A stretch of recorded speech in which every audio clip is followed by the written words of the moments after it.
ನಾನು ಮನೆ ಒಳಗಡೆ ಕೂತಿದ್ದೀನಿ ನೋಡಿ. ಇವನು ಈ ನಡುವೆ ಮನೆ ಒಳಗಡೆ ಬರೋಕ್ಕೆ ಶುರು ಮಾಡ್ಕೊಂಬಿಟ್ಟಿದ್ದಾನೆ. ಯಾವತ್ತೂ ಮನೆ ಒಳಗಡೆ ಬರ್ತಾ ಇರಲಿಲ್ಲ ಡೋರಿಂದ ಆಚೆನೇ.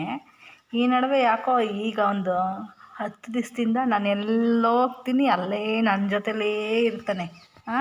ನಾನು ಮನೆ ಒಳಗಡೆ ಬಂದು ಕೂತ್ಕೊಂಡಿದ್ದೀನಿ, ಇವನು ಮನೆ ಒಳಗಡೆ ಇದ್ದಾನೆ.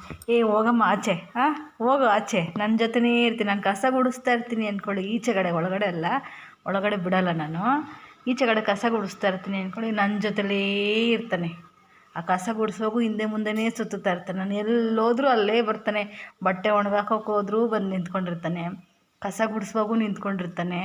ನಾನು ಎಲ್ಲಿ ಓಡಾಡ್ತಾಯಿದ್ರು ಅಲ್ಲೇ ಬಂದು ನನ್ನ ಪಕ್ಕನೇ ನಿಂತಿರ್ತಾನೆ. ಏನಾಗಿದೆ ಅಂತ ಇವನಿಗೆ ಅರ್ಥ ಆಗ್ತಾಯಿಲ್ಲ.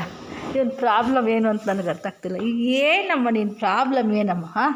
ಅದು ಇನ್ನೊಂದು ಏನು ಗೊತ್ತಾ ಫ್ರೆಂಡ್ಸ್, ಇವನ ಫೇಸ್ ನೋಡಿದ್ರೆ ಏನು ರಿಯಾಕ್ಷನ್ನೇ ಇರಲ್ಲ, ಒಂದೇ ಥರ ಇರ್ತಾನೆ.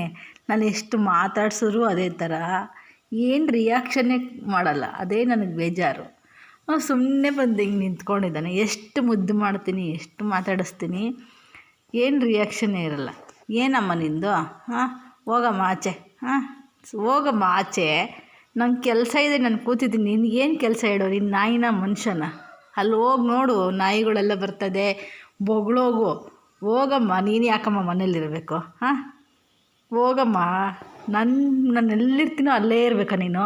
ಹೋಗು, ಎಲ್ಲ ಆಡ್ಕೋತಾರೆ ಜನ ಎಲ್ಲ. ಹೋಗಮ್ಮ, ಏನು ಫೇಸ್ ರಿಯಾಕ್ಷನ್ನೂ ಇರಲ್ಲ ಒಂದು.